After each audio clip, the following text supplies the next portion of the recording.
Boa noite a todos.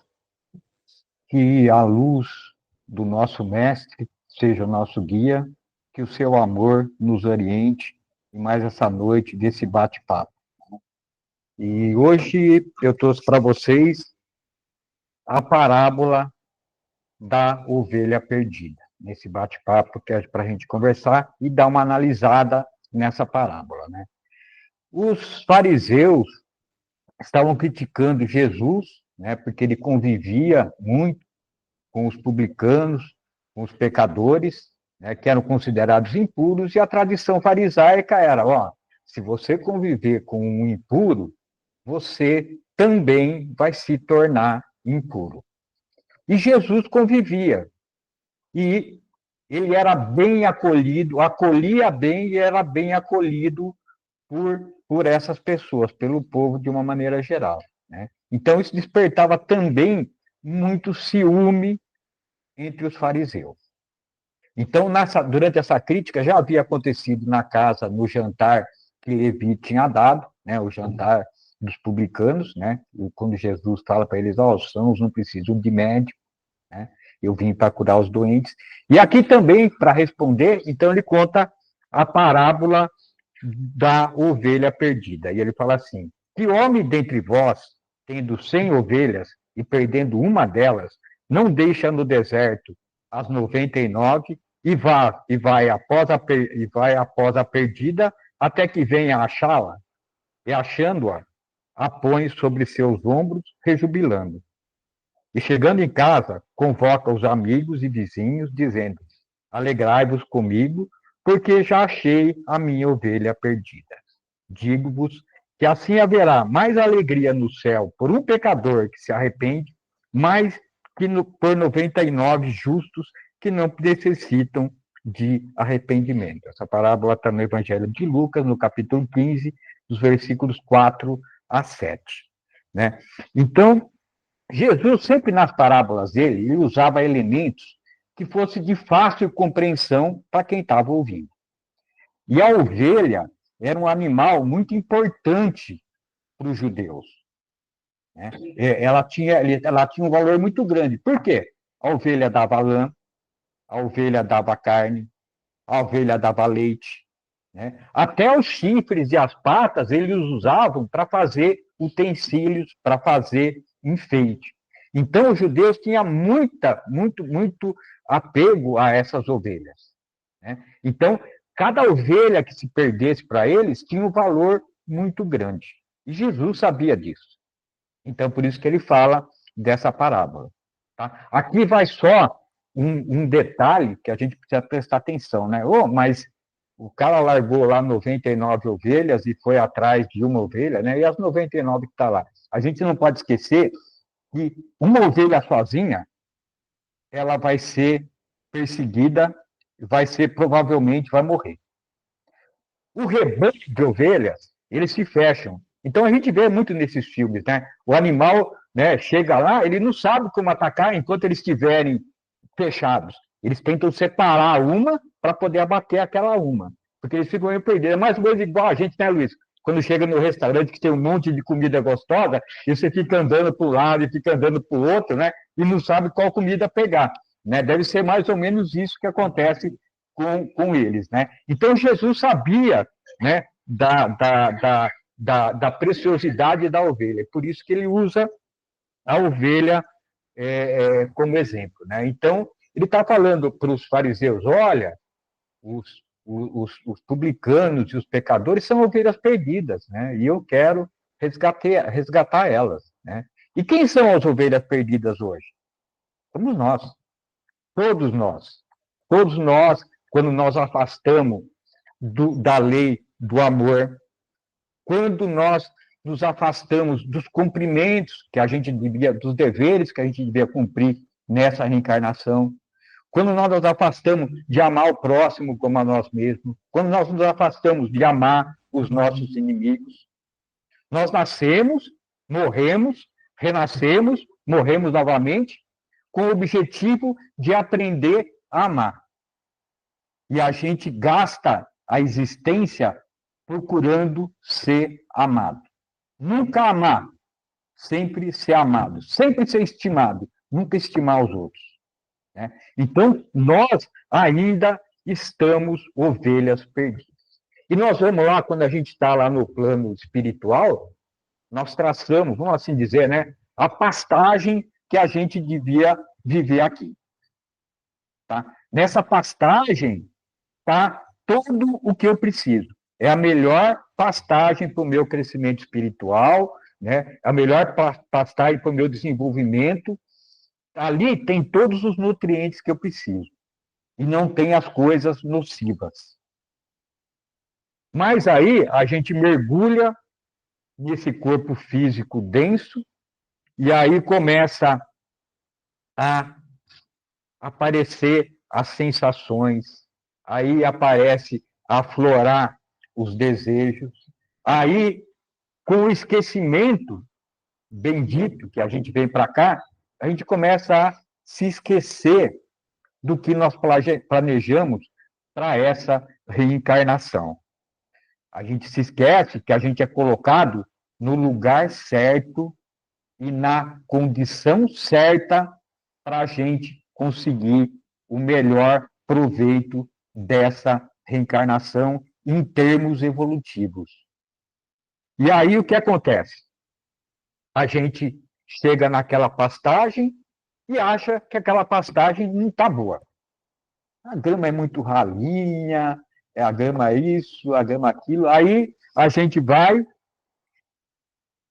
e olha do lado. Opa, ali tem uma pastagem melhor. Parece ser mais saborosa, está mais vistosa, né?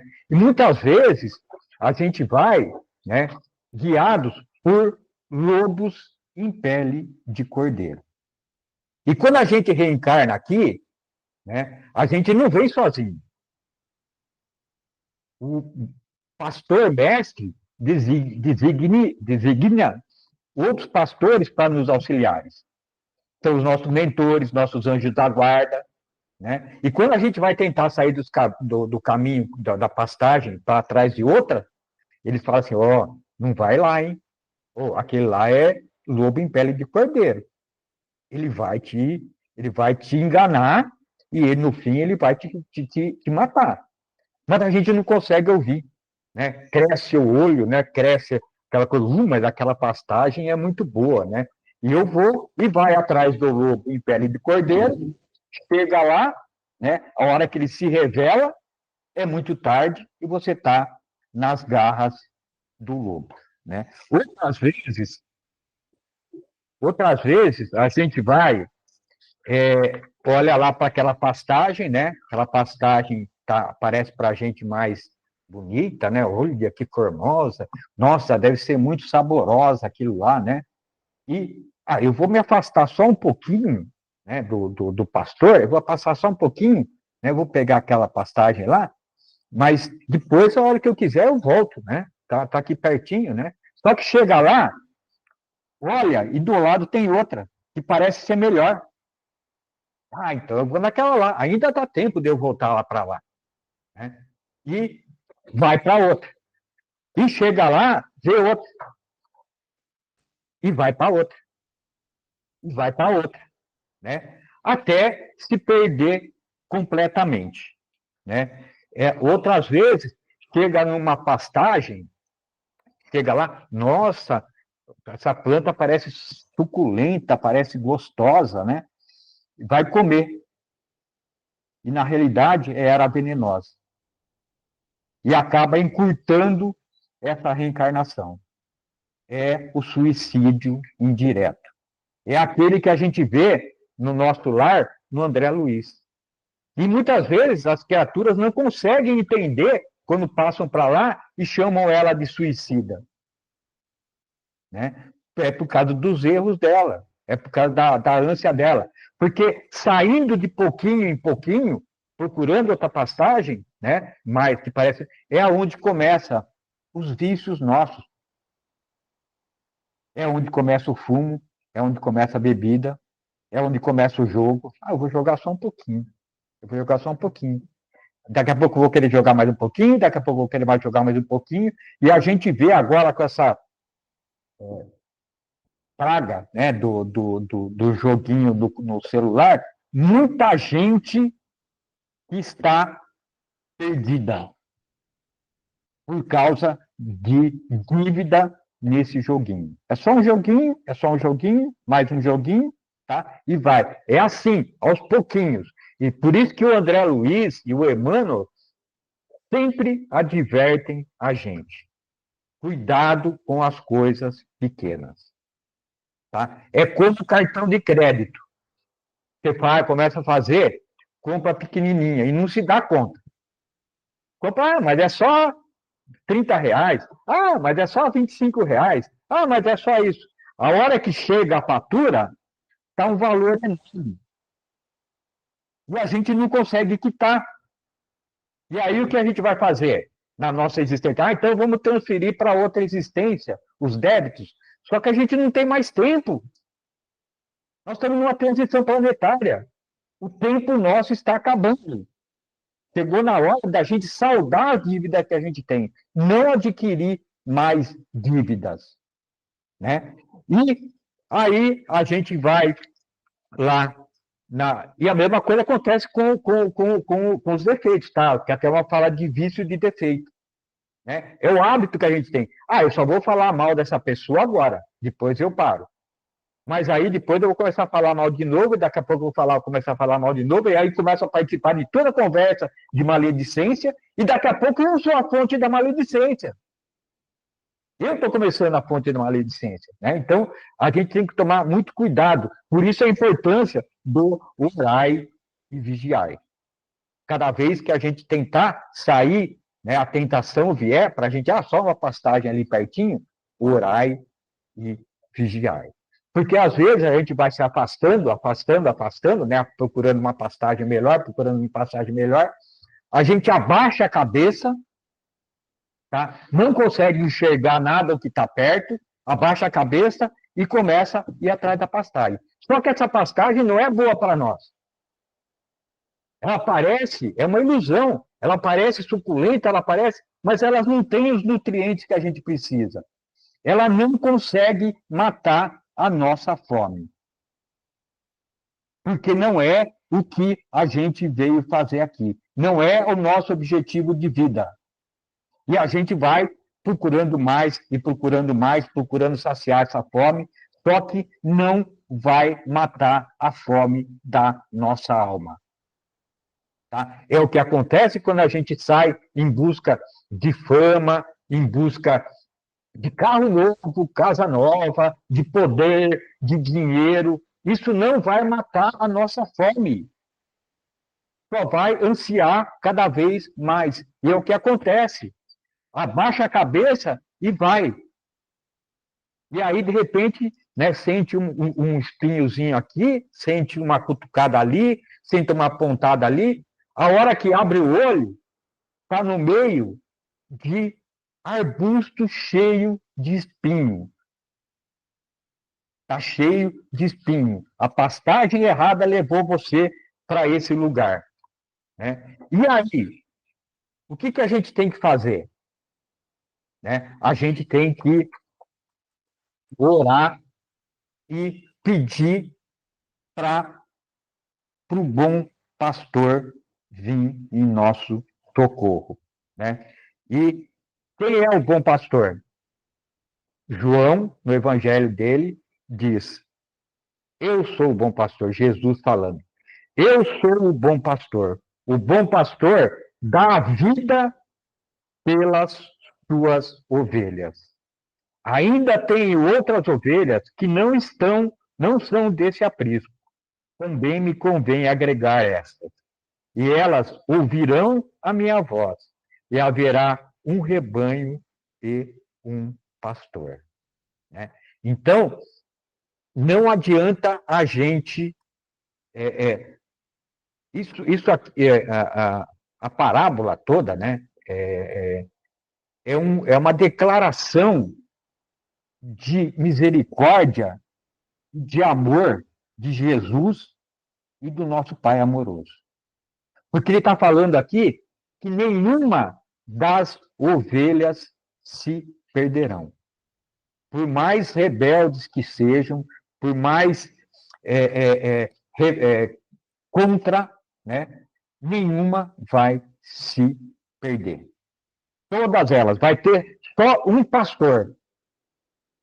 Todas elas vão ser agregadas. Vai ter só um pastor. Umas ovelhas vão demorar mais, outras ovelhas vão demorar menos, tá? Mas todas vão se congregar. Né? Então, é uma declaração de amor, é uma declaração de misericórdia do Pai. Ó, você pode ir lá quantas vezes você precisar. Né? Não é um castigo, é uma declaração de misericórdia. Eu te amo, vai lá quantas vezes você precisar para poder aprender. Eu não tenho pressa. Né? E a gente tem que pegar nesse sentido. Né? Só que para a gente ser encontrado, a gente está perdido, né? Nós queremos ser encontrado. Só que para a gente ser encontrado, a gente precisa estar visível. A gente não pode estar escondido, a gente não pode estar camuflado, a gente não pode estar querendo ficar encoberto. E como que a gente faz isso? Como é que a gente vai se tornar visível? Como é que a gente vai se mostrar para a gente poder ser salvo? Ele fala no final da parábola. É o arrependimento. Tá? Então, a gente precisa, quando a gente está ali, né, que a gente desviou do caminho, cometeu a falta, a gente errou, né, foi atrás das coisas erradas, né, e acabou lá no meio daqueles arbustos cheios de espinhos, cercado daqueles arbustos, né? Então, a primeira coisa que a gente precisa fazer é o arrependimento. Não adianta a gente se revoltar, não adianta a gente se achar injustiçado, porque foi a gente que causou aquilo. Tá? Ah, mas eu fui atrás de outra ovelha, eu fui atrás de um lobo em pele de cordeiro. Foi porque quis. Ninguém faz o que não é de vontade dele. Tá? Foi porque quis. Né? Então, a culpa é sua, a culpa não é do lobo em pele de cordeiro. O lobo em pele de cordeiro está fazendo o papel dele. Como o nosso irmão Ruela falou na palestra ali do aniversário da nossa casa. Né? Existe um plano das criaturas trevosas para impedir o maior número possível de habitantes desse planeta de ir para frente. Porque eles querem dominar, eles querem ter o domínio disso. Né? Agora, a gente vai se a gente quer. Ninguém vai obrigar a gente a ir. Como também ninguém vai obrigar a gente a seguir Jesus. Ninguém vai obrigar a gente a seguir a Boa Nova. Você tem o livre-arbítrio para você determinar o seu caminho. Tá? Então, você chegou naquela situação cheia de espinho. Ah, eu sou injustiçado. Não é. Jesus, o Pai é misericordioso, é amoroso, mas também é justo. Você está ali porque a justiça divina colocou, você se colocou ali pela justiça divina. Então não adianta espernear, se debater, você só vai se machucar mais. Mais espinhos vão te ferir, mais sofrimento você vai ter, mais dor você vai ter. A falta de resignação, né? A falta, o inconformismo vai fazer você sofrer. Tá? A primeira coisa que a gente tem que fazer é o seguinte: ter a consciência de que nós somos culpados. Nós estamos ali por culpa exclusiva nossa. Tá? Só que esse sentimento de culpa não pode ir para o lado pessimista, não pode ir para o lado negativo. Não pode a criatura ficar se remoendo naquela culpa, achar que é uma pessoa indigna, achar que é uma pessoa desprezível, né? Ficar daquele alto flagelo, né? Às vezes até fisicamente, além de moralmente, né? Não ficar estagnado só pensando naquela coisa que ela errou. Isso se chama remorso. Tá? E isso não é bom.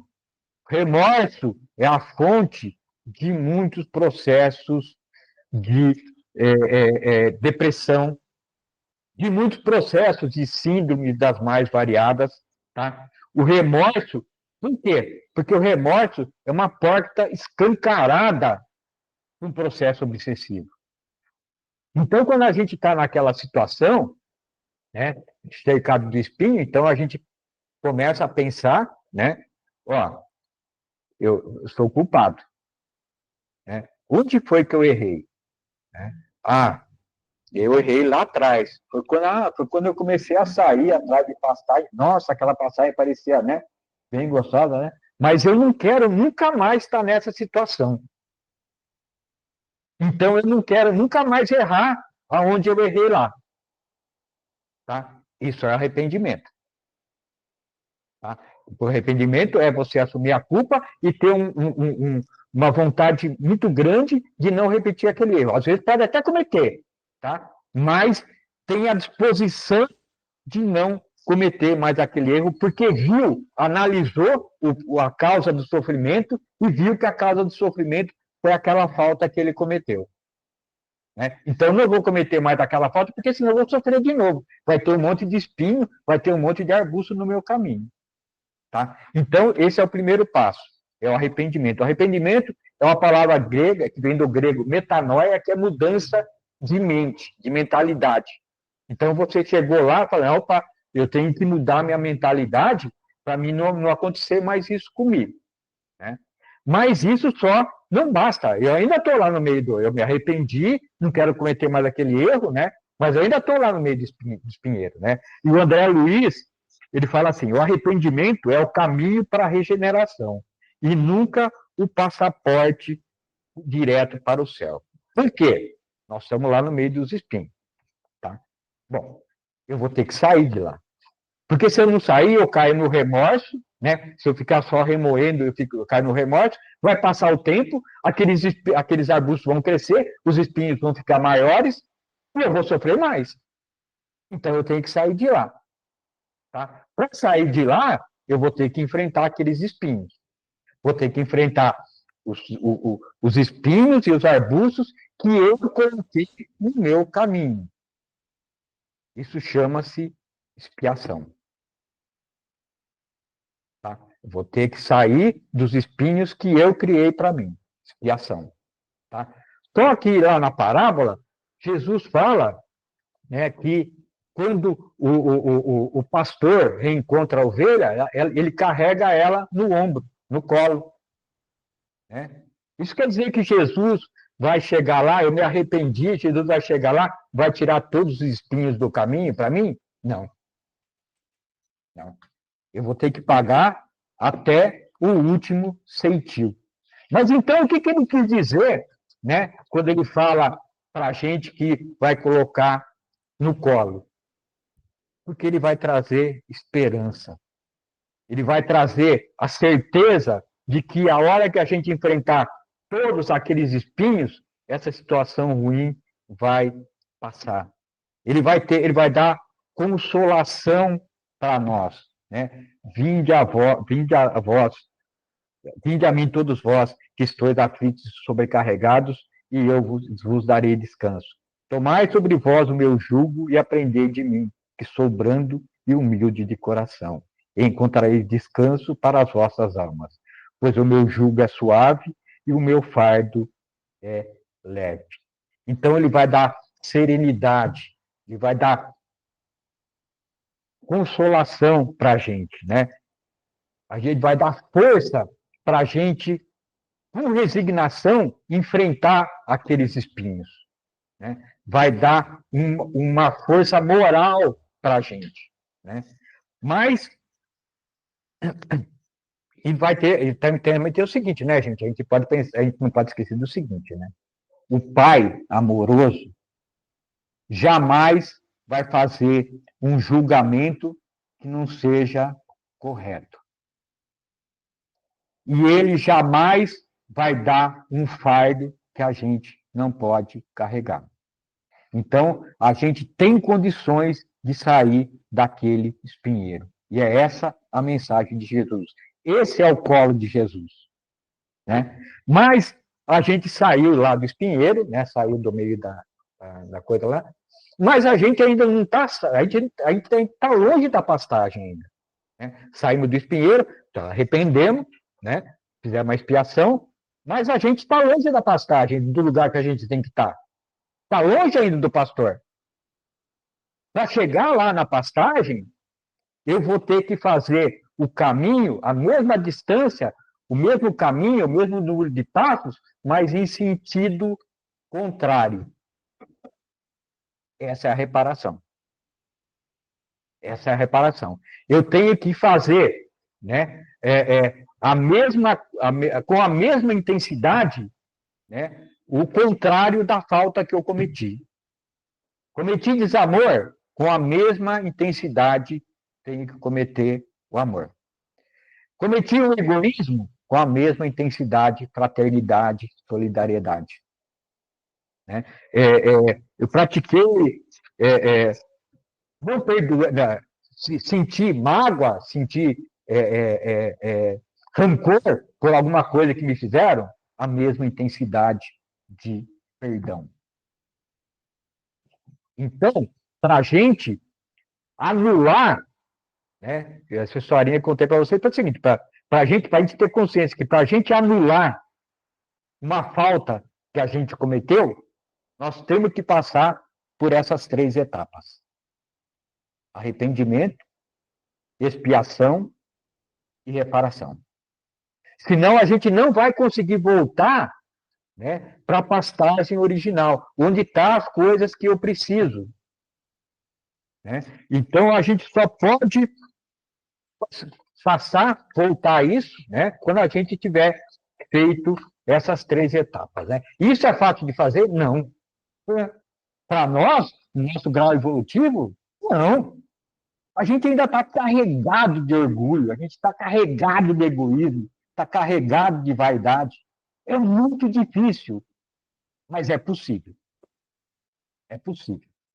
Na Bíblia, a gente tem vários exemplos. E eu não vou falar aqui, porque sempre que eu falo, né, de Pedro, Paulo, Pedro, eu digo até, mas você está falando de Pedro, ele está falando de Paulo, né? Então, hoje aqui, eu vou dar 2 exemplos, tá, de pessoas comuns que estão lá.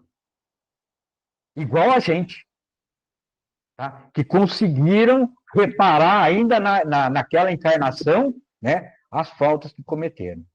O primeiro é um publicano de estatura baixinha, lá de Jericó, chamado Zaqueu. Né? Para ser encontrado pelo bom pastor, subiu na árvore. Ele não se escondeu, ele subiu na árvore. Né? E se prontificou a reparar tudo que ele tinha. Vou dar metade dos meus bens para os pobres. Né? Para quem eu tenha lesado, vou restituir em quadro. Né? E Jesus, no final, vira para ele e fala assim: hoje veio a salvação a essa casa. A segunda pessoa era uma mulher bonita, de uma cidadezinha chamada Magdala, chamada Maria, né? Que se perdeu em busca dessas pastagens, né, erradas, né, de prazeres, de sensações, né? E arrependida no contato com o mestre, foi cuidar dos leprosos. Não podia ter filho, ouviu os conselhos do mestre. Né? Dê amor aos filhos de outra mãe. E ela fez isso com abnegação, com amor, com carinho, cuidando dos leprosos. Né? Teve a beleza desfigurada pela doença, mas quando desencarnou, o mestre veio receber. Maria, você passou pela porta estreita. Vem junto comigo. Então, é possível a gente fazer tudo isso. É difícil, muito difícil, mas é possível. Porque o bom pastor está lá, sempre com os braços abertos, sempre com o colo disponível para quem quiser ser resgatado. Né? Basta que a gente tenha disposição, boa vontade, força para a gente conseguir fazer isso. Né? E como a gente está nessa transição planetária, a gente não pode esquecer, né? O dia é hoje e a hora é agora. Tá bom? Era isso que eu tinha para falar para vocês, pessoal. Uma boa noite para todos. Fiquem sempre com Jesus.